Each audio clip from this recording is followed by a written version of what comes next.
రైతు భరోసా ఇకపై పంట వేసిన రైతులకు మాత్రమే చెల్లిస్తామని మంత్రి తుమ్మల నాగేశ్వరరావు స్టేట్మెంట్ ఇచ్చారండి. ఎకరానికి 2 సీజన్లకు కలిపి 15,000 రూపాయలు ఈ పథకం కింద గత ప్రభుత్వం 25,000 కోట్ల వృధా చేసిందని, త్వరలోనే మరో 3 లక్షల మందికి రుణమాఫీ, 2 లక్షలకు పైగా ఉన్న వారికి కూడా ఇప్పటికే 18,000 కోట్లు రైతులు ఖాతాలో జమ చేశాం. త్వరలో మరో 3 లక్షల మందికి రుణమాఫీ, 2 లక్షలకు పైగా ఉన్న వారికి కూడా రుణమాఫీ, ఇప్పటికే 18,000 కోట్లు రైతుల ఖాతాలో జమ చేశామని మంత్రి తుమ్మల చెప్పుకొచ్చారు. అయితే రైతు భరోసాపై ఇక నుంచి పంట వేసిన వారికే రైతు భరోసా ఇవ్వనున్నట్లు వ్యవసాయ శాఖ మంత్రి తుమ్మల నాగేశ్వరరావు స్పష్టం చేశారండి.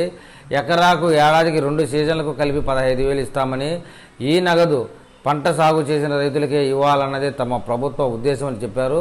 జోగులాంబ గద్వాల్ జిల్లా ఆలంపూర్లో నూతన మార్కెట్ కమిటీ ప్రమాణ స్వీకార కార్యక్రమానికి మంత్రి జూపల్లితో కలిసి ఆయన హాజరయ్యారండి. ఈ సందర్భంగా మంత్రి తుమ్మల మాట్లాడుతూ, గత ప్రభుత్వం రైతు భరోసా కింద అనర్హులను చేర్చి సుమారు 25,000 కోట్లు ప్రజాధనాన్ని వృధా చేసిందని ఆరోపించారు. రుణమాఫీపై బీఆర్ఎస్ నాయకులు తప్పుడు మాటలను నమ్మవద్దని చెప్పుకొచ్చారు. రైతులకు పంట సాగు చేసి నష్టపోరాదన్న సంకల్పంతోనే రైతుల పేర్లపై ప్రతి ఎకరాకు బీమా ప్రీమియం చెల్లిస్తామని చెప్పారు.